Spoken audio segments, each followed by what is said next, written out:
Hi, welcome everyone. We're going to get started. Hopefully some more folks will trickle in. I know it's a super busy night and CAA is week, and so thank you so much for taking the time to be with us here at the Whitney tonight. My name is Megan Hoyer. I'm the Director of Public Programs and Academic Engagement, and it's my pleasure to be introducing tonight's program. And I'm a tall white woman with long brown hair, wearing glasses and a navy blue sweater. As we begin, I also want to take a moment to acknowledge that we're gathered on the unceded homelands of the Lenape people. As a result of centuries of colonialism, today the Lenape live in a diaspora throughout the US and Canada.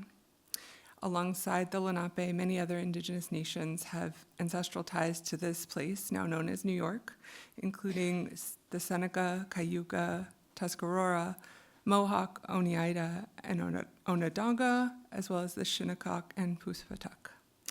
And if you're joining us online, please take a moment to identify and recognize the Indigenous people who have always and continue to steward the land from where you're joining us.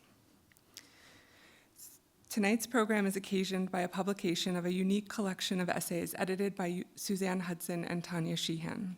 Art, Modernism, Therapy presents a transnational history of modernist art woven through discourses on art as therapy, connecting both modernism and therapeutic practices to broader questions of gender, disability, race, and the politics of care. And if you haven't yet seen it or know about it, it's available as an open access title on the Yale University Press website, which means you can read it from any device that connects to the internet, which is really amazing, like an amazing new way to share scholarship in the world, I think. And there's a link on the Whitney's website too. So we're so happy to have both Suzanne and Tanya here to talk about this project, and they are joined tonight on stage by one of the contributors, Julian Chehirian. But I know we also have several other authors with us tonight, and we're so happy you're here. And we hope that you'll join the conversation. We've reserved some time at the end of the panel for audience Q&A, and also hope you can mingle and connect following the program. So for this conversation, the book is a starting point and a prompt to explore the intersections of art and therapy across different contexts, art history and contemporary art practice, as well as museum education in the field of art therapy and other therapeutic modalities. We are so pleased to be hosting this discussion at the Whitney because these are questions that are central to the work that we do as museum educators, including in partnership with the Arts and Medicine program at New York Health and Hospitals. This work at the Whitney is led by Cris Scorza, Helena Rubinstein Chair of Education at the Whitney. He'll be moderating tonight's panel, and she'll tell you more about this in her remarks. I'm going to briefly introduce our three panelists, and then I will turn it over to Cris. I also want to mention that following the formal program, we welcome you to stick around to continue the conversation over a glass of wine or a can of seltzer. We'll have some refreshments in the back, so hopefully that's another, it's not just what's on stage. Okay, so starting at the far end in alphabetical, I was going to go in alphabetical order, which is not in the order that they're sitting in, sorry. So wave. Julian Chehirian is an artist and a PhD candidate in the history of science at Princeton University. His research probes histories of creative attention as therapeutic instruments in psychiatry and psychotherapy. He represented the Bulgarian Pavilion at the 2024 Venice Art Biennale with his collaborative project, The Neighbors, a multimedia installation that examines the aftermath of political violence through an excavation of post-traumatic sites of domesticity. Suzanne Hudson is professor of art history and fine art at the University of Southern California. She is an art historian and critic whose research spans the 19th through the 21st centuries, with emphasis on alternative pedagogical institutions, including spaces of care work. And Tanya Sheehan is an art historian who works at the intersection of American art history, critical medical humanities, and critical race studies. She is Ellerton M. and Judith K. Jetty Professor of Art at Colby College and Director of Academic and Scholarly Engagements at the Lunder Institute for American Art. So without further ado, I turn it to you, Cris. Thank you, Megan. So I'm Cris Scorza, and as you heard, the Helena Rubinstein Chair of Education. As a brown Latina, I use pronouns she, her, ella. I have short hair, salt and pepper, and I wear red frame glasses, a black sweater, a white shirt, and black pants. I appreciate you all gathering to explore the connections between modernism, art, and art therapy, alongside my esteemed colleagues Suzanne Hudson, Tanya Sheehan, and Julian Chehirian. To start, I'd like us to, for each one of us, to share our background and our experiences with the work of art and therapy, how you became involved with these topics, how do you interpret the relationships between modernism, art, and therapy in your research or teaching, and what is your approach to the intersection of these fields? So I'm gonna get us started with my story, and then I'll pass it along to our guests. While serving as the education curator at the Museum of Contemporary Art in San Diego, I was involved with the Blue Start Museum, an initiative between the National Endowment for the Arts, Blue Start Families, the Department of Defense, and various museums. This program provides free admission to active duty member personnel and their families, including National Guard reserve members. Despite San Diego being the largest military community in the United States, we noticed that the personnel weren't utilizing free admission initiatives, not only at the museum, but at others. Therefore, I discussed with our director the urgent need to uniquely support active duty members returning from combat. Like many, I had heard the inspired story of Sam Francis, who began his artistic journey as an art therapist during his stay in a military hospital, details that you can all read more about in the book. This prompted us to research and connect with military support organizations and mental health professionals. And eventually it led us to a partnership between combat arts and the Overcoming Adversity and Stress Injury Support Treatment Program at the San Diego Naval Medical Center, one of the few residential options for active duty members.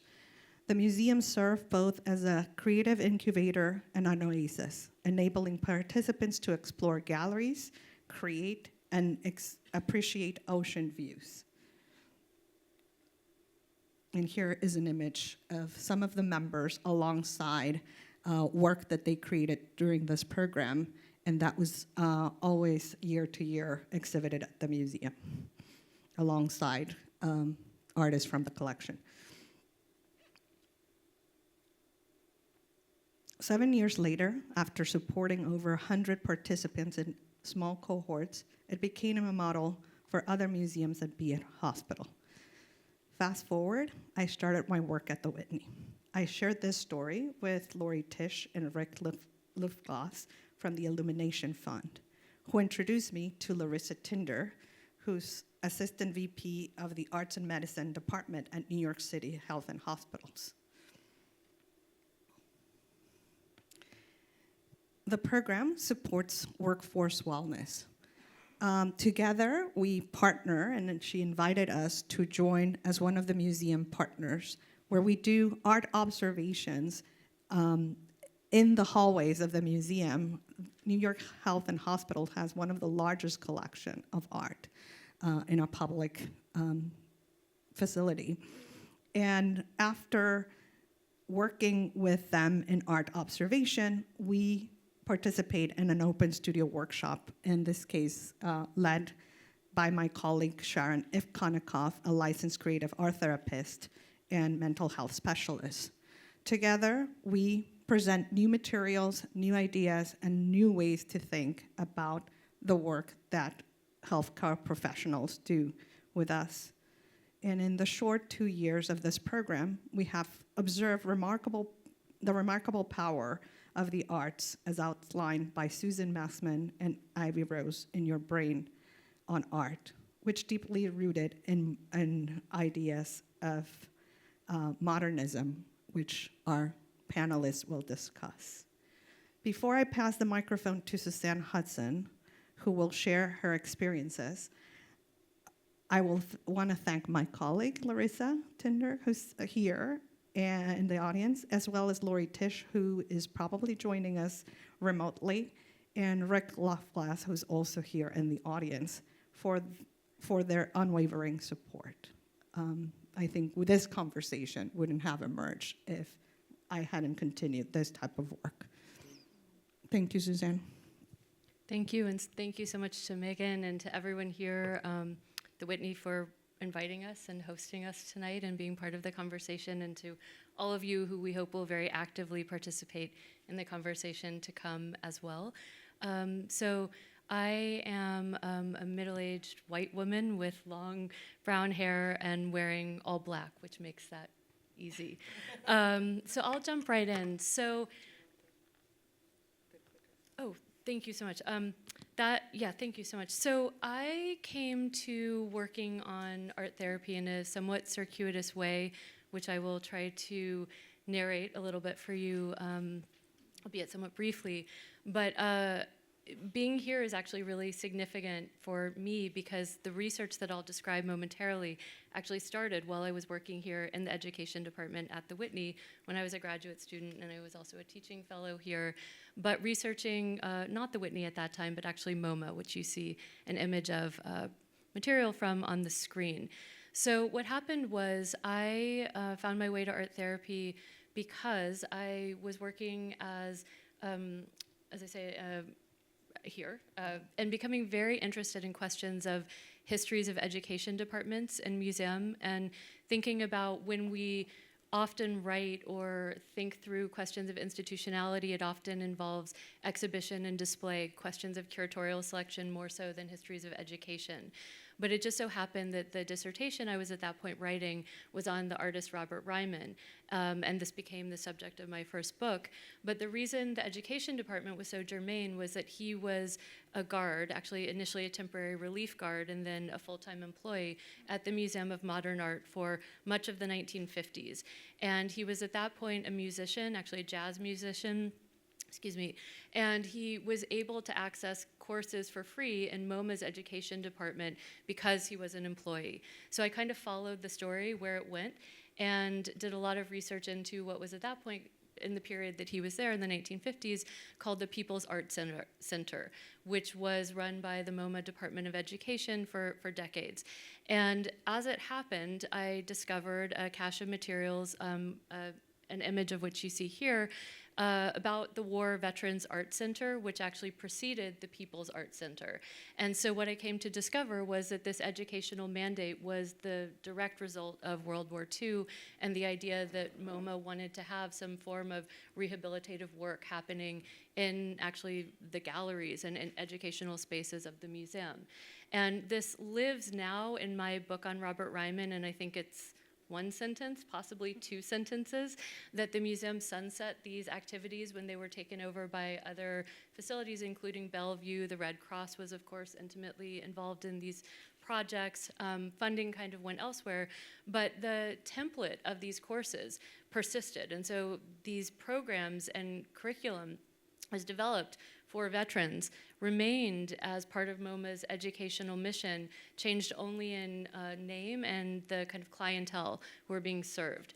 So when Ryman came into these programs in the 1950s, he was really making art therapeutically without knowing that he was. I should say that these courses were also very much modeled on Bauhaus templates, ideas of materials and iterative process being chief among, I think, their kind of structuring devices. But I became so interested only years after completing that work in why was MoMA doing this in the first place. So it, as I say, it was like a sentence in my book, but it kept kind of nagging at me that he, in my research, was the only artist who became a kind of professional artist out of this training from this period of the War Veterans Center, or even really the People's Art Center. There were artists including Sol LeWitt who had worked there, but in terms of people participating in the art making and the studio curriculum, he, to my research, is singular. So I started wondering why it was that a museum in the 1940s thought that they would be the facility or site where art making should be taught or imagined to have a therapeutic mandate. why did we know so little of this history? What other institutions might have been participating in similar kinds of projects? And then it led me really to start questioning kind of everything, or at least in my world, everything, which is to say also like how and when and why did people in the United States start believing that making art might in fact be good for them? Why did institutions like museums think that they should participate in this activity? How did artwork made in these sites differ from work that was being made elsewhere at the same time that often looked much the same, that was made also by people circulating in very similar communities, reading the same things, being trained often by the same people? I started wondering, why is the work that Jackson Pollock made in therapy considered or categorized in a particular way, but work that he made elsewhere not? How do we think about the pressures that this work puts on other forms of modernism and categorization? If it's made by an anonymized veteran, but it's an abstract painting made in 1947 or 1953, what do we do with that? So it really led me to question so much of the art history I thought I knew, who its protagonists were, what kinds of objects were admissible into whatever stories we were telling of particular periods. And also I'd say very much the kind of, I'm going to regret saying this almost immediately, but the use value, or like, why do we make art? Why do we exhibit it? How do we frame it? And who, and this is a question that has come to occupy quite a lot of my interest in thinking, who has a right to adjudicate its meaning? And for whom does art, maintain agency, even if it is, I think, kind of structural to the constitution of personhood in the process of making, once it leaves that person's desk or tabletop, or it goes into a medical file, or it goes on the wall in an exhibition space. How is meaning made, and what does that mean? Or how does that mean differently when art was made under clinical circumstances? So that has been my path into some of this material, which has really led to, I would say, profound unmooring about what I do as an art historian and art critic, so much so that it actually led me in 2018, I think, ish, back to graduate school for art therapy. So I retrained as an art therapist. I should say I never did all the clinical licensing hours, knowing that I wasn't going to be practicing, but did all the coursework, and started thinking a lot about the history of art therapy as well as the history of art. And what I have up on the screen now is a work by Edith Kramer called Wild Sunflowers in a Bucket from 1990. Edith Kramer, for those of you who are not familiar with her, was a very, very prominent art therapist who actually was one of the founders of the art therapy program at NYU. And I live with this work. And so I thought I would read you a couple paragraphs that I wrote very recently that will probably bring some of this into a different kind of texture and focus, because I think for me, the unmooring, and when I say it has made me really reevaluate what I do as an art historian, it's not just the subjects of research, but it's also made me think a lot about what kind of writing I want to generate around the subjects of this research, who the audience is for this research, and who these conversations should really be in dialogue with. So I wrote a piece for the Brooklyn Rail that came out like 2 months ago. So I'm not going to read the whole thing, but I just wanted to read a couple paragraphs by way of a kind of conclusion for us now. So what remains so productive about this experience of making art as an art therapy student was how it undermined my sense of sanctity in the roles of assessor and assessed. These roles shift, and relationality might well exist in perceived similitude with another, just as much as in the incommensurability of self-regard.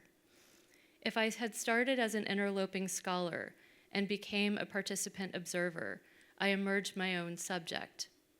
Far from an excursus, this period helped me to make ever stranger the pervasive will to interpreting the art of others within art history. Amelia Jones helpfully frames the bias of this art historical positioning as, quote, a methodological suspicion of the subjective, accompanied by an erasure of the specificity of bodies and desires, while stating authorial opinions as fact, end quote. Art history claims jurisdiction over visual evidence. It rationalizes accrediting one to speak for others and has never pretended to be therapeutic, much less reformist. Finding evidence of art therapy's imbrication within institutions of modernism has led me to imagine very differently the objects, narratives, and methods attending the history of art, which remain further than I think they should from medical principles of diagnoses and treatments, of instruments and therapies more broadly. For its part, though, as evidenced in selective retellings of its own pioneers, art therapy still deals remarkably little with its histories, much less those of art. The latter might establish that technique, material use, and theories of the image, among so much else, have changed over time, and might be extended to consider how the ideas of art and process that underpin the work of art therapy are necessarily socially and historically contingent. So for the last year, I have lived with one of Edith Kramer's paintings, the one that you see on the screen. I chanced upon it on eBay when I was searching for one of her books for this ongoing research. Backlit on the screen, its sunflowers arrayed in a tin bucket glowed. The listing had posted a shot of the canvas from the back, revealing Kramer's title as Wild Sunflowers in Bucket. In the flesh, they look rather more like bodega-procured specimens a few days in. Some stalks droop or collapse on themselves, detumescent, even as others radiate outward, heliotrope seeking an unseen light. I like, though, that they still might be wild. I imagine Kramer painting after a day spent otherwise, and wonder if this effort was a product of her own therapeutic art-making, washing away the hard work with others, or a testament to its course, or something else entirely. I linger over the details and the unforgivingly mute backdrop, with its modulations of gray. For the art therapist, observing art making is a cornerstone of the practice, which yields critical behavioral information about the subject, apart from whatever form the image might also assume. The scene of her making it is impossible to reconstruct, and I contemplate to what ethical effect I try. So I find myself tracing Kramer's open petals as contours of possibility, but stop short of doctoring them. A way for whom art making attains agency, much less for whom it retains it. As I have inhabited this project and found myself unwilling to finish it so many years in, I have learned to embrace the unmooring that it has urged about what I do and how I do it. Kramer's painting has become a talisman. I regard it with the benevolence of kinship as I write, thinking of her but taking responsibility for myself. What happens when we ask art to change us, and then it does. Thank you. Give me the clicker. That was beautiful. Thank you, Suzanne. Let me just move forward here to a blank slide. So again, my name is Tanya Sheehan. I am a light-complexioned, middle-aged woman wearing all black as well. That is the art historian's dress code, right? On a good day, I'll say that my hair is brown, but really I know it's turning white. So there you go. It's the middle. I began my career as a doctoral student writing a dissertation about the relationship between photography and medicine in the 19th century. And I challenged myself at the time to take a really expansive view of that relationship. Then and now, if people think about the relationship, they might think immediately of clinical photographs. Photographs taken of patients in clinical settings. And what I argued in what became my first book, whose title is Doctored, is that if you take a more expansive view of photography and medicine, you learn that every photographic encounter in the 19th century, every time someone went to a portrait studio to have their portrait taken, they were imagining, and they were encouraged to imagine, that they were engaging in a therapeutic experience, that the portrait studio itself could be imagined as a therapeutic space. And this was something that photographers were actively building a myth around their practice in the context of the Civil War and Reconstruction, when everybody's mind was on rehabilitating the nation one body at a time. So I took that expansive view of the relationship of photography and medicine and translated it into a career in teaching that has been over the last 2 decades, in which I have taught the relationship between art and medicine to students, first at Rutgers University and now at Colby College, and largely to pre-health students. So that's the audience I've been speaking to about this with this work. About 10 years ago, I started thinking, and this came right out of my teaching of the relationship between art and medicine, I started to thinking about the work of Jacob Lawrence, whose work you see here on the screen. This is Depression from 1950 here at the Whitney Museum of American Art. And it is part of a larger series of works that Lawrence created between 1949 and 1950 in relation to his hospitalization at Hillside Hospital in Queens for depression and anxiety. All of the works in the series, there are 11 works in total, all of them make reference to the various therapies that he encountered at Hillside Hospital, with the exception of the Whitney's work, which makes reference to the diagnosis that the predominantly white patients at that hospital received in order to find themselves in that inpatient clinic. So I started thinking about this series and really wanted to approach it in a radically new way. People have talked a lot about the series. It was exhibited in 1950 in New York at Edith Halpert's Downtown Gallery, just 2 months after Lawrence was discharged from the hospital. It was the first thing that he put out in the public.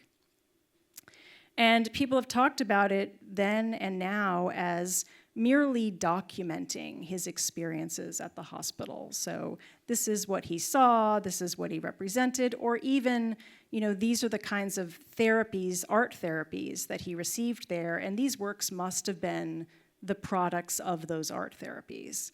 A lot of, fast forward, a lot of deep research.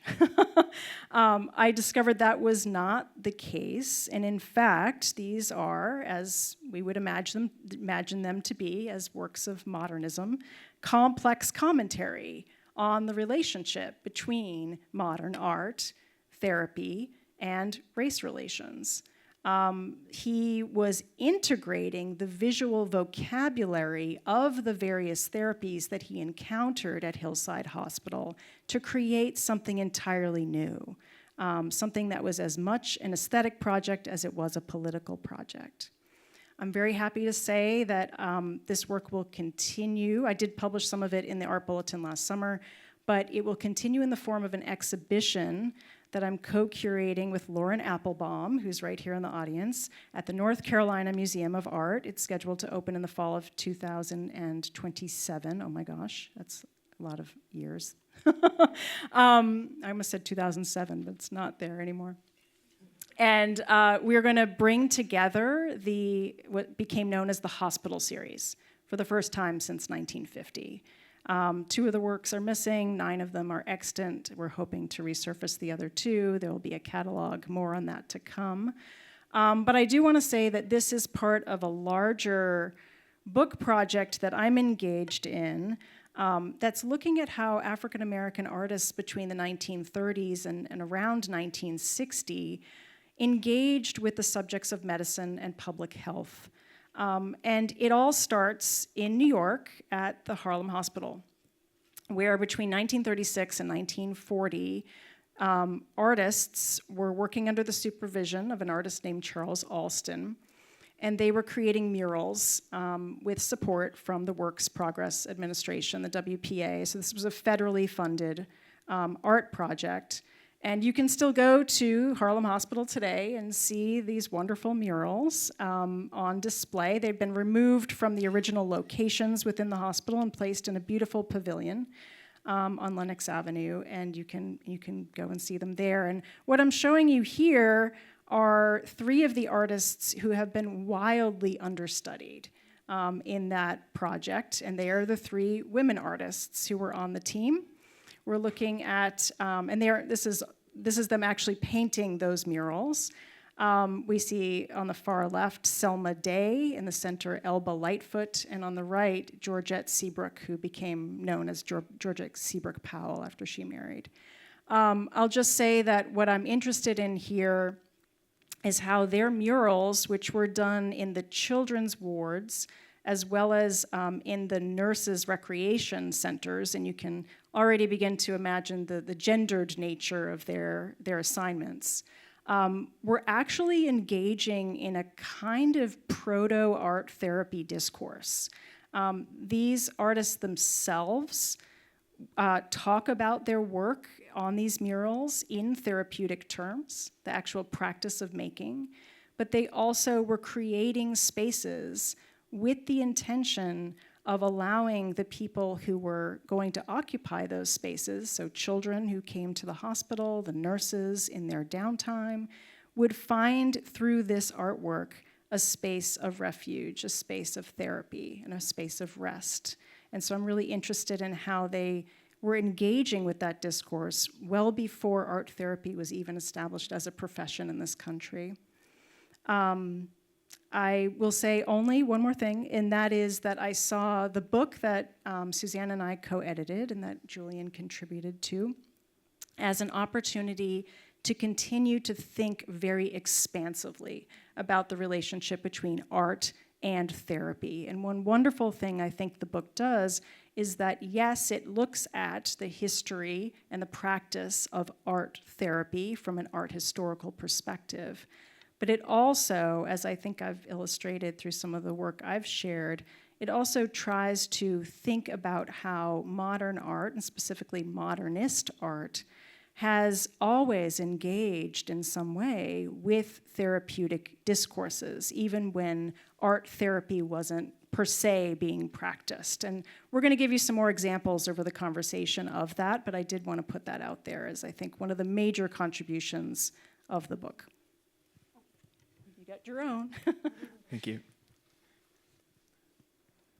Hi, everyone. Good evening. Thanks for faring the slush out there and coming.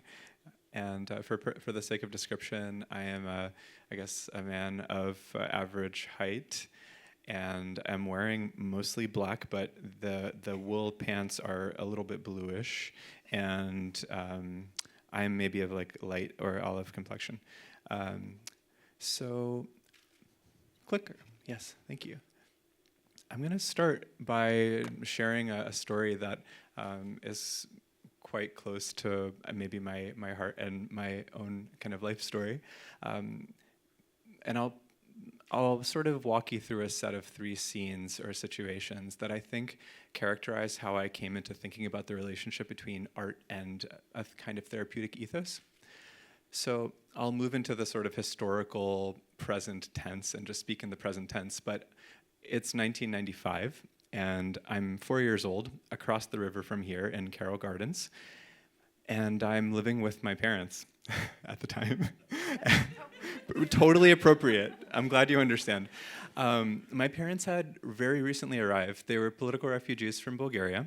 My father was himself a political refugee in Bulgaria from Ottoman Turkey, Armenian, by way of kind of Armenian migration. And so there is a way in which 1994 was very much the beginning. 1995 was the very beginning of kind of the first few years of my parents getting oriented in this country. And I lived and slept and dreamt very close to George and Mary. I think it's important that I also describe the painting. So this is a work by Tanya Sheehan, my father, untitled, but Alex Baker at Fleischer-Ullman Gallery and I kind of came up with the parentheses, George lost his arm in an accident, because that's directly taken from the caption. And what we see in the painting are 2 figures in the foreground, quite large, with a horizon line kind of 3/4 up the canvas. And these 2 figures are looking at one another, but there's something aloof. It's almost as if their eyes don't quite meet. And as with many of my father's paintings from this period, there's something about the eyes. They're almost kind of crossed and staring into a space that feels both deep and depthless, almost like the nearly iconographic quality of the background itself, which is something like a fog. And on the left side of the caption, it says, the left caption says, George lost his arm in an accident. Things were better before. And on the right, there's a caption to the right of the man's face that says, "Mary told me she had 4 boyfriends before we married." What is this? What is going on? And how many years of therapy did I need to make sense of this? No, I'm kidding. So my father didn't really speak English before he arrived in the United States, but he had a particularly playful relationship with language. He threw himself into it. He was thrown into it. And the reason why I wanted to share this painting with you is because I became a kind of delayed witness to understanding how these paintings were an instrument for my father. He was a painter in Bulgaria. He painted abstractly somewhat, but also somewhat figuratively, but he definitely didn't do portraiture and no socialist realism, which is why he couldn't really do what he did in the context of state socialist Bulgaria. But he came to the US and started doing this oddly social portraiture in this pretty, I think, folk vernacular, although there are 2 heavyweight art historians on here who I ask please to correct me on this characterization.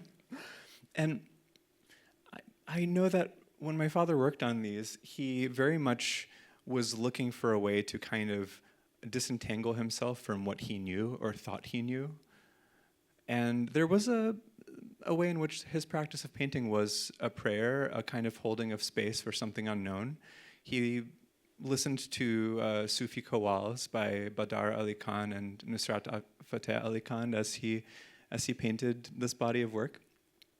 And I think that this work reminds me of this notion that the philosopher and pedagogue and educational psychologist John Dewey has of how the creative process is an oscillation, a back and forth between acting, between a shaping of the world around us, and then a submitting to it. One, in a sense, surrenders to the thing that has been made and undergoes it. I believe he uses the term undergoing. And that was very much my father's process with this. And I think that for him, they were these sort of autodidactic instruments. I know that's a bit of a, sort of, I don't know, not unwieldy term, but there's a certain way that I think it connects back to some of what we will be talking about, because I think we're all really interested in the overlap area between the history of art education and the history of clinical psychiatry and psychotherapy. The second scene that I'll take us into rather more briefly happens in 2013. I had just graduated college. I was interested in actually going into training to become a psychotherapist, and I decided it would be a good idea to maybe get a little bit of clinical experience, whatever a college graduate, without medical training could. And I was fortunate to be permitted to facilitate or to assist with the facilitation of an art therapy group at a psychiatric hospital in Washington, D.C. During my time there, I got to know a middle-aged patient from Eastern Europe who was rather disturbed, and I would say the key word is inaccessible. It was very difficult for us to talk, and most of our interactions were, I'll just say, quite difficult. But it turned out that we both showed up every week to the art therapy group. And we drew together, we painted together side by side, at first quite separately, but I engaged him with an effort to speak Bulgarian, and he spoke in Ukrainian to me. And interestingly, over the course of several weeks, we started communicating through images. And it was a dialogue, it was a back and forth. And at a certain point, I asked him if he could draw the neighborhood that he grew up in. Over the course of 7 or 8 weeks, his expression in this art therapy group went from pretty apocalyptic imagery, I would say, to things that were, I would say, quite personal. And there was a sort of bodying forth of, there were almost like impressionistic sketches of aristocratic scenes of a carriage on a country way in the 19th century in the Russian Empire. It was really quite an interesting transformation, and we began to speak. I became really interested in how did we get to the situation where the art therapist facilitating this class is drawing alongside care recipients, not directly interpreting the works, but rather just holding a space. And it's interesting that this word space keeps coming up. I think maybe we can talk more about that. And that's when I essentially took a historical turn. I became a historian that essentially did research on the history of art therapy, especially psychiatry, in Soviet-era Bulgaria and then in North America, which is what my dissertation work is more on.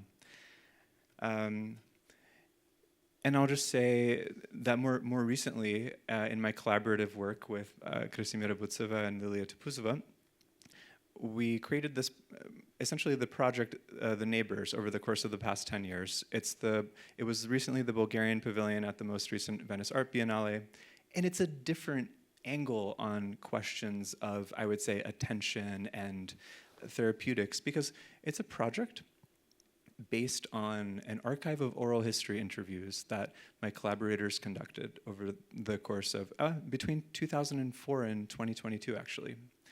And these interviews take place in the homes of survivors of political violence from the state socialist period in Bulgaria, but the interviews happen between 2004 and 2022. So it's in the democratic period in our own time.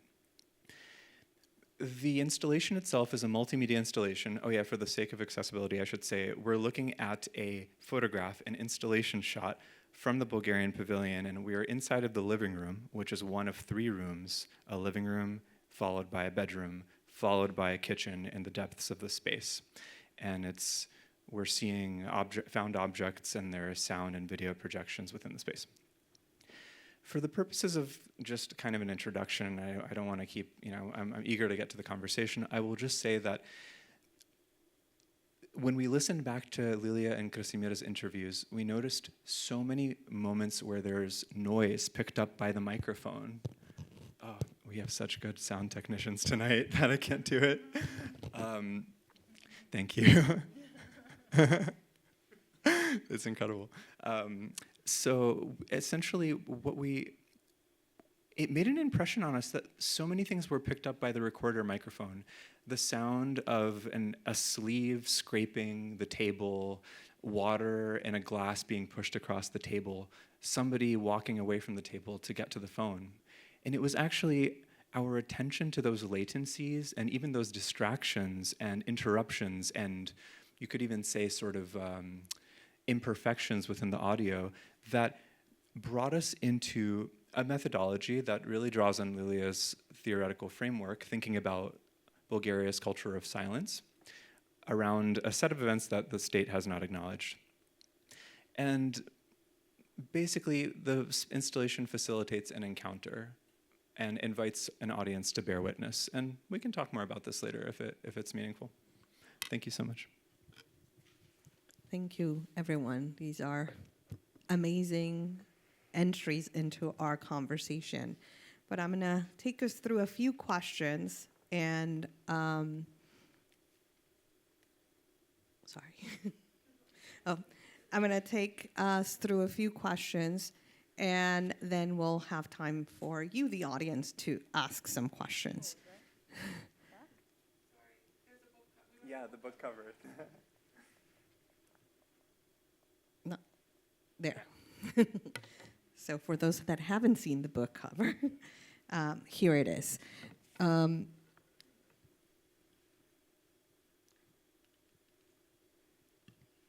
if I could just acknowledge that the artist who created the work that's on our cover is right here in the audience, Aviva Romani. So if you'd like to Thank you. say, yeah, just want to acknowledge that. Yeah. Thank you so much, Tanya. So I think you all talked a little bit about your training that you needed to do this work, but maybe talk a little bit about the interdisciplinary, like from art history to lessons and sessions to art making. If you can expand a little bit on that, that'd be.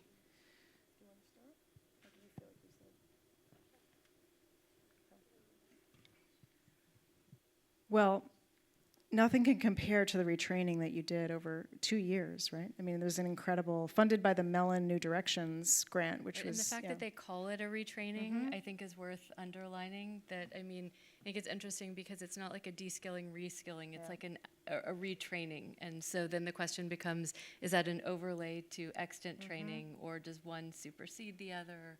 Or how do various forms of training align or misalign? Yeah, yeah, it's an incredible program. And I would just add that when I was a graduate student, I immediately began to realize that art history, I was in an art history program, a doctoral program, and I was realizing the tools, the methods that I was learning were not sufficient to engage with the kinds of questions that I was asking about the therapeutic dimensions of vernacular photography and clinical space, the space of photography as clinical.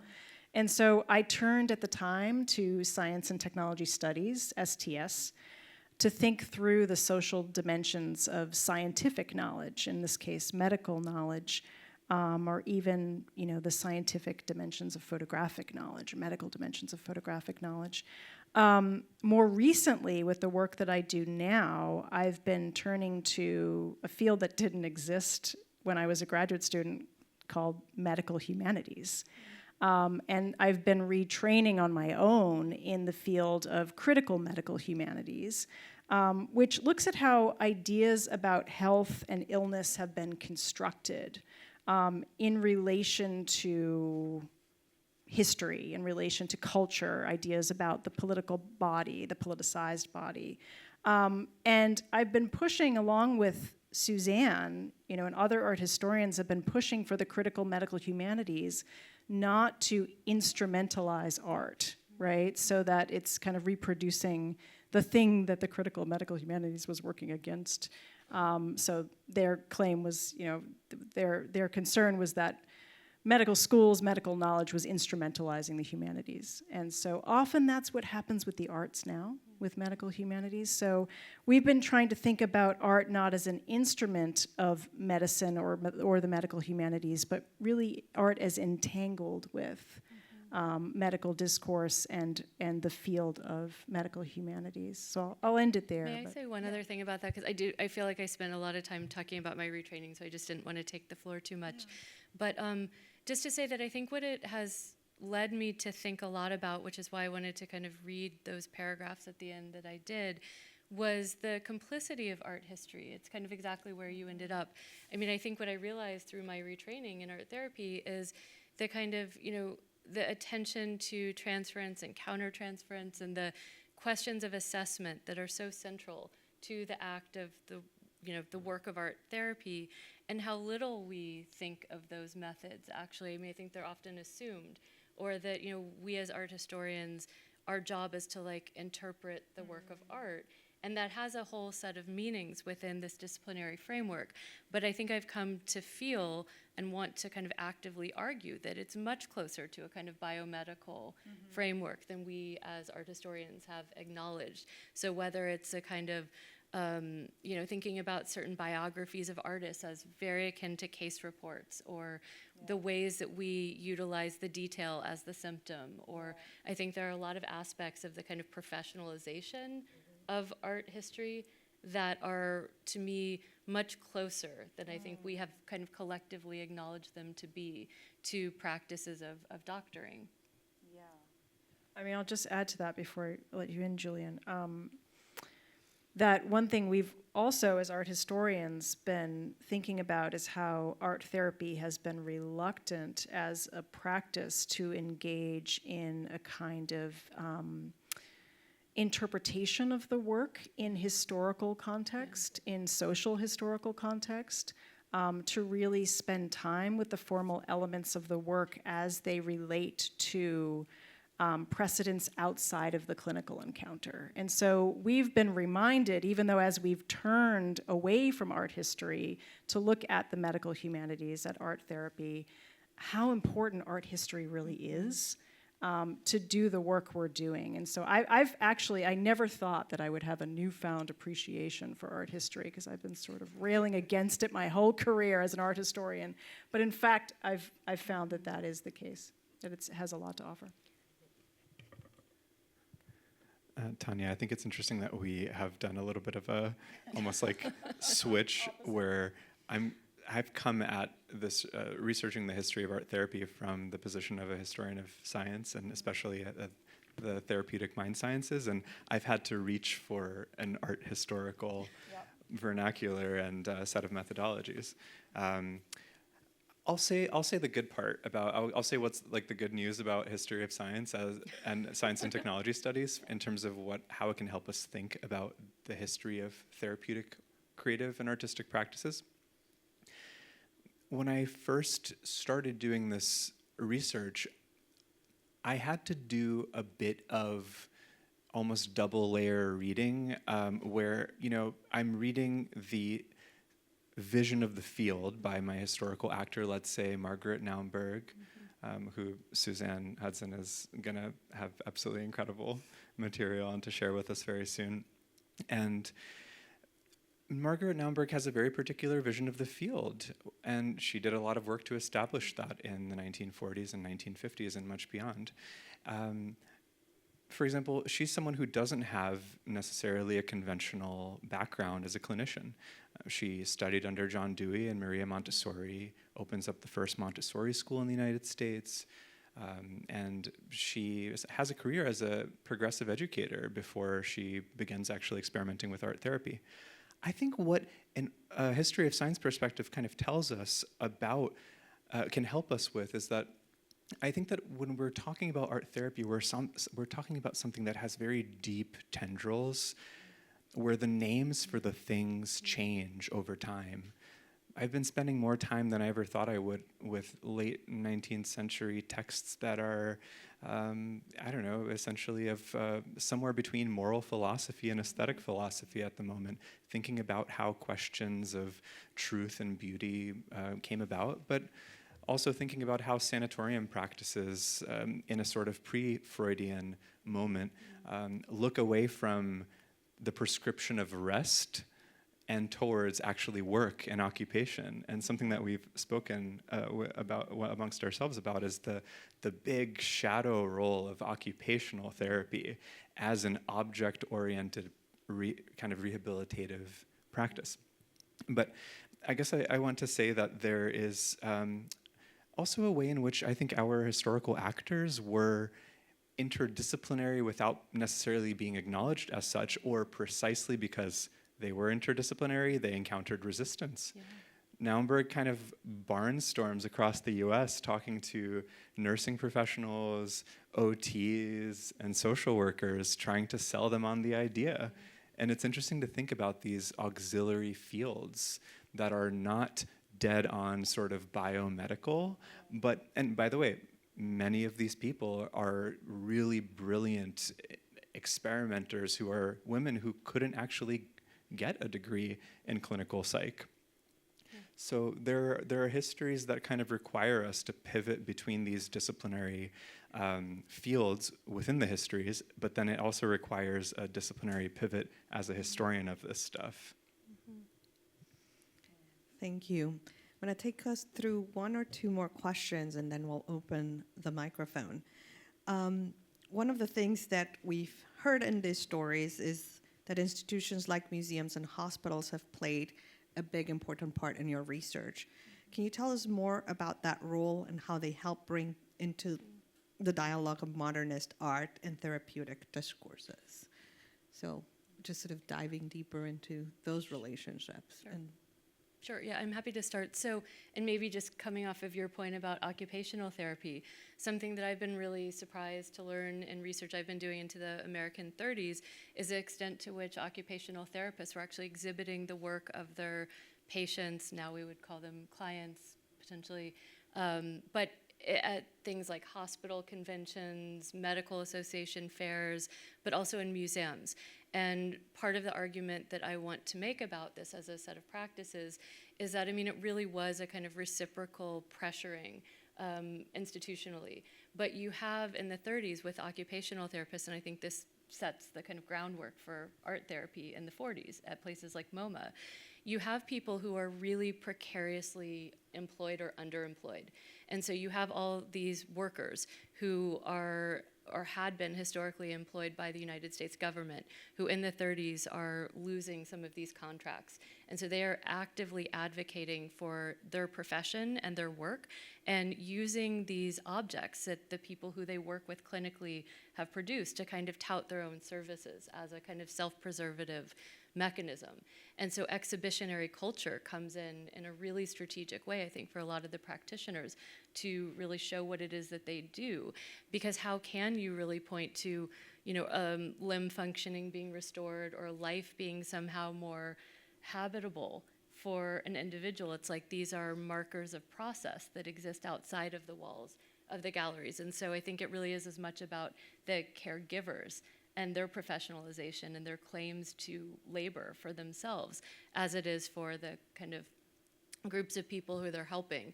But I think it does really set a precedent in the 30s that you have these objects being absorbed into different kinds of display contexts, let's call them.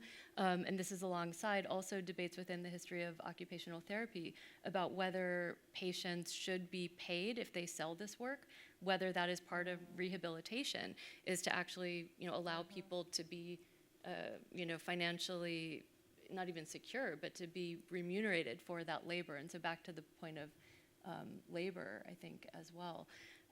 But I think there was really this attention to the objects, because how do you show the people or the lives? But then there, of course, in that is a really dangerous slippage between the object and the life, and then also who controls it, what kind of information is given, especially as it moves into art therapy, where people become anonymized through maybe it's a letter or a first name to protect the identity, especially when they're minors, but certainly not exclusively. But some of the MoMA exhibitions from the 1940s, they would actually have the name of the therapist, not the name of the person, or oftentimes also categorized by diagnosis. So there are all kinds of questions that this bringing of these materials into institutions raise. So before we came here tonight, I was looking back at the book and was remarking to myself how every chapter in the book engages in a deep discussion about a different institution. Institutions are really central to the story that this book is trying to tell. And several chapters, for example, deal with the Museum of Modern Art, just that one institution here in New York. Others deal with other art institutions or spaces where art was taught, like the School of Design in Chicago or Cal Arts or the Bauhaus. Others are looking at non-medical institutions like the Women's House of Detention in New York City, or the Wiltwyck School for Boys, also here in New York City. And as we think about these institutions, if we're all good students of Foucault, we should think about institutions and power, right? And so when you read this book, I want you to think about how every chapter is thinking about how art can reinforce, within these institutions, art can reinforce or undermine systems of power. And these institutions are enabling that work, right? And so in my own research, when I think about Harlem Hospital as the central player, my book is called After Harlem Hospital. I'm thinking about how Black artists in the 1930s were making that space, actively making that space into one where they could communicate ideas about health at a time when health inequity was rampant, as it is still today. But they were working against dominant notions of who could be cared for, who could care, what that care should look like. And it was the hospital administrators who were predominantly white who were working against their efforts to do that, but they did not win that fight. The artists did. And so Harlem Hospital, to this day, becomes a space, because of Larissa Trinder's program with murals, community murals are still being made in that space, and are ways in which the predominantly Black community can represent itself to itself, right? And it's so there's a institution for good, right? But there are a lot of institutions for bad power, stories in the book too. But there you go. Yeah, institutions are so often the spaces in which practitioners were essentially given facilities and access to funding to do research on the possibilities of art therapy in the interwar period, the Second World War, and after. So they're incredibly important. I also want to kind of pivot for a moment and talk about a different kind of institution that is almost like it's a diffusion of this Foucauldian institutional subjectification that you speak to. There's an organization that was called the National Committee for Mental Hygiene, and it was formed by 4 people. The most important ones for the sake of the story are Clifford Beers, I'll say, who is an accountant from Connecticut who wrote a very popular book, A Mind That Found Itself, which he writes after he spends 4 years hospitalized after having a nervous breakdown. And Clifford Beers and Adolf Meyer, who is an important psychiatrist, who articulates what he calls a kind of psychosocial idea of mental illness. They have this idea that psychiatry's purview cannot be limited to the asylum or to the psychiatric hospital. It actually has to look beyond those spaces and get into the work of anticipating what Meyer often calls maladaptation. And so there's this language of adjustment that is incredibly important for interwar but also post-war psychiatry, where there's a kind of widening of the imagination for what mental illness or psychological disorder can look like. And this is important for our story and for what all of the contributors to this volume write about, I think, because the way that clinical psychologists and psychiatrists kind of increase the scope of their authority is being able to start conversations with government officials, with the military, with educators, with school districts, and with, in the context of what is becomes called industrial hygiene, to think about how we can sort of get ahead of psychological deviations before they occur. I use the word deviation in scare quotes there. So in that sense, there's a particular way that we kind of have this explosion of psychotherapeutic thinking that goes from what had been traditionally the insane asylum and into the neighborhood as a kind of ongoing developing story over the course of the 20th century. And there is an interesting moment of, there is a modernist question here. And in the chapter that I wrote for the volume, I mentioned a sort of the role of spontaneity as a form of expression, but also as a mechanism and as a methodology through which psychiatrists tried to provoke and catalyze truth or, information from their patients. And so there's an interesting kind of exchange between the aesthetic and the scientific methodologies in this. Thanks so much. I think we could go on and on and on in various questions because this is such a rich conversation, but I want to take the opportunity to open the floor and have you all ask a few questions to our esteemed panelists. Do I need a mic? Yes, they're coming. They're coming. It's coming. Sorry. Trying to help. Okay. This was a series of really fascinating presentations, and I haven't read the whole book yet, just the chapter on me, of course. But I look forward to reading the whole thing very, very carefully. What strikes me is the sense of coming full circle socially with these issues, that art therapy evolved out of World War II as a healing practice for individuals. And now we're in, I don't know what we would call it, but it's certainly a time of enormous conflict and enormous PTSD for a lot of people. And so my question is about how each of you might foresee the methodology of healing as an act of cultural resistance, going from the individual to the whole culture with some of these ideas. Oh, and thank you very much for the acknowledgement. Thank you for the question. Does anybody want to? I just want to say it's a proposition. I want to very clearly explain that we really want to have you all have more questions, because this is so much the way in which we want to respond to this time. Engage in dialogue, engage in conversation.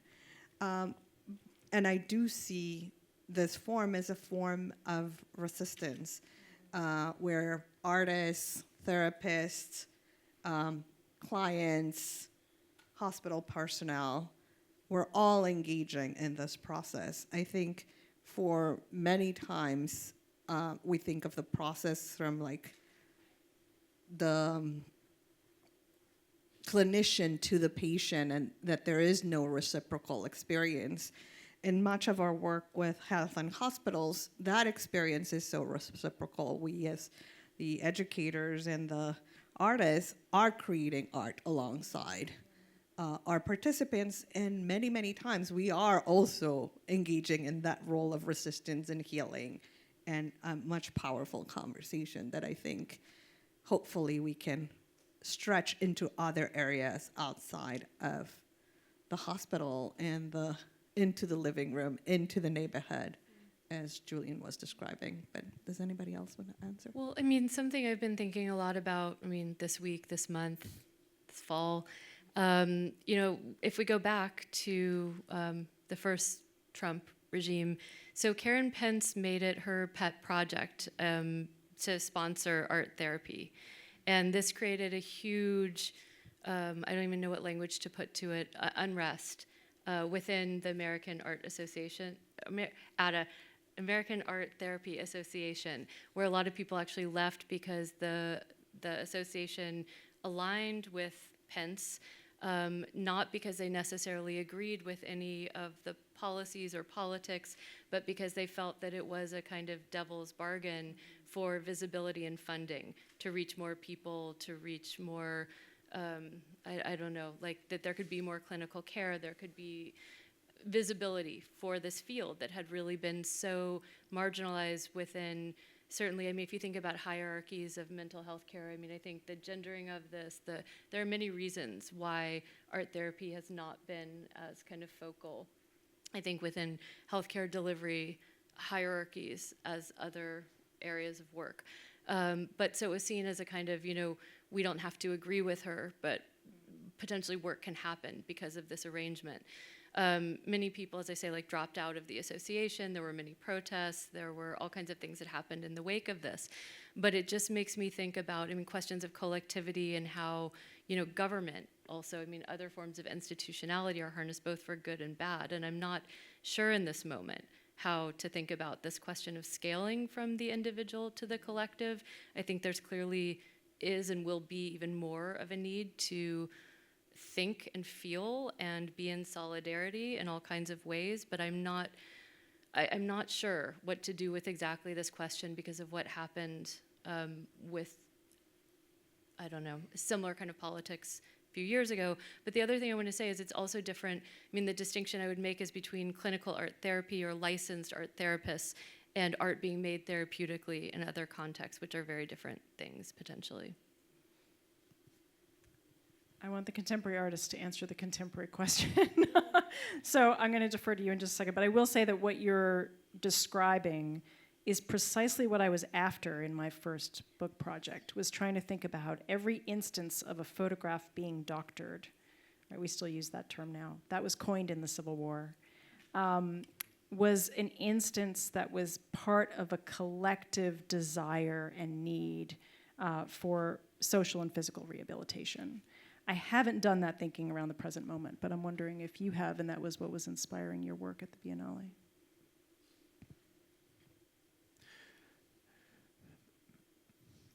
Maybe a starting point for thinking about questions of therapy and care from the perspective of contemporary art practices can be that different things and people and also contexts are hurt and broken in different ways.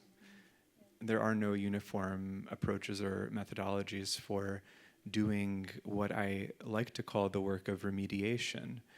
And I think that the word remediation is meaningful because I think implicit in it is that a process of remediation, whether it is from fire damage from what we've seen in California over the course of the past weeks, and or flooding or environmental disaster, there's, I think, an implicit understanding that recovery involves and requires an integration and an assimilation of what has happened, and that it isn't possible to undo the damage or the harm, but that it is possible to create spaces where it's possible to articulate and process what hasn't been spoken. And this is something that I find to be really important about practices that get us a little bit away from the medical definition of therapy, but also similar, like into some of the spaces of modernist practices that engage interiority and that engage creative expression. And I'm personally really drawn to documentary work, to artists that work with archives and ethnographic research as a means of engaging communities. I think that artists who, like myself, who engage in social practices offer the possibility of art that is less about objects and more about context and situations. And I really like that the word space keeps on coming up. We're also, among so many other kind of roiling moments and challenges in the present, encountering, I think, a significant deficit of attention. It's difficult to keep remaining open to and permeable and, in a sense, curious when every day brings a kind of new media wave. And I think there's some intention within that kind of the pace and velocity of political overwhelm in our moment. But what I wanted to say is that I think, Suzanne, you mentioned the word earlier. Well, you said something that made me think about the term sanctuary, as a space. Actually, well, I think you both spoke to it in different ways, but these clinical spaces that, among other things that they help facilitate, also created an environment where the exigencies of the world outside of that space were momentarily suspended. And there's interesting work being done on this at the moment. I mean, there's, for example, a place that has gotten a lot of attention, and I think really rightly so, is the Strother School of Radical Attention here in Brooklyn, that creates, that does partnerships with museums and schools on questions of how to emancipate attention. And without attention, this could be a dissertation argument, sorry. Without attention, I don't know that we really can actually even engage in therapeutic experiences. There is a certain work that has to be done to collect our dispersed selves so as to be able to sort of carry forth and bear forth in the beautiful way that you put it, Suzanne, like becoming a subject as you spent time with Edith Kramer's painting. Perfect lead-in to my question. Unless you had another question. They handed me the mic. I thought I could ask a question. Is that okay? Okay. This has been very fascinating, and I just wonder if there are any other art therapists in the audience, because I would like to speak sort of from that lens. So I'm a licensed creative arts therapist in New York and board certified, and I also spent 12 years working at Children's Hospital at Montefiore. And there's a wonderful film by a group called the Foundation for Art and Healing that I was a part of called Can Art Be Healing? Lovely little films, 18 minutes, but I'm not here to talk about that. I'm, from an art history perspective and, from an arts perspective, I guess I just wanted to focus just for a moment on the art therapy component of that, and like art being made in hospitals versus the beautiful art that is curated for display in the hospitals. and how different that is. And it sort of comes back to what you were just saying, is that without going on and on, I'm trying to be succinct, is that, you know, when you talk about art therapy, my goal as an art therapist, so I've been a clinical art therapist for like 20 years, my goal in each session is to experience a little bit of left and a little bit of right brain. And so, just by nature of art, it is really difficult to encompass what is meaningful about art therapy simply by looking at the products that have been made at the end of a session. There's need for research because it is an incredibly effective therapy, and it's all because of presence. And it's all because of right brain to right brain connection that happens in the moment. So we need scholarly stuff because that's how people are going to learn about how effective it is. My other little comment is when Edith Kramer and Margaret Naumburg started the Art Therapy Foundation, they never agreed. Those were raucous meetings in the early days, and it continues to be, and the beauty of it is it encompasses the whole spectrum, from the most creative, down and dirty, to the most scholarly. And that is part of the beauty of that field, and I think I'll just leave it at that. I'll just say, thank you for commenting there. And also, we could have a very long discussion about the challenges of doing this work, the archives that we have to deal with. I mean, I actually had to go to a Masonic care home that bought the College of New Rochelle that once contained the papers of the Zierers, right, who were art therapists. I mean, and this is the kind of work we're doing where you're just pouring through boxes of patient works that are crumbling on top of each other. It's a conservation issue as well. So there's a lot. And then that says nothing about process. I can only read about process through how they described their process. So yeah, it's a fascinating, the archive itself is a really important issue. I was wondering, I don't have my... Oh, do you want one? I can talk loud enough. I think for the video. One of the most exciting things that I think we find of this moment, of this period, is that we are understanding that all knowledges, all epistemologies are enlightened. And I've noticed that why I'm bringing this up is I hear a lot about the Enlightenment here and Enlightenment practices, rational scientific enlightened philosophies that become the basic backbone of medicine. I'm a doctor. I also am an artist for 40 years. I'm in this collection. I have a new book out with Columbia University Press called Cognitive Activism. So I'm really against positivist medical ontologies being superimposed on art. But I wanted to ask the question, how about other knowledges? How about the knowledges, ancestral, indigenous knowledges, knowledges from the global south?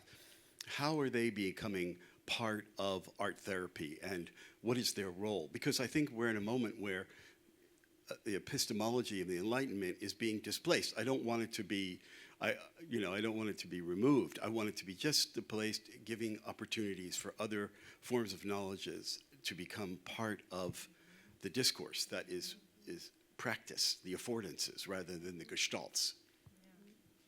Yeah. Anything said to that? I mean, I would just say, I would actually be so interested, I'm so sorry we don't know your name, but to hear your response to that as someone working in a contemporary way every day doing this. But I would just say, I think that the kinds of things you're bringing up are what, I don't want to speak for you, but as historians looking back at this material, I mean, that's not what happened. And so I think we can ask questions of why that was not the case. But I also wouldn't want to make something appear where it wasn't. And it's a very strange thing, the development of art therapy in the US, which is, I only look at it in the US, because it is so singular. And I think maybe this is partly what you're gesturing to in the late 60s conversations about founding it, or even earlier with the journals. People did not think the same things.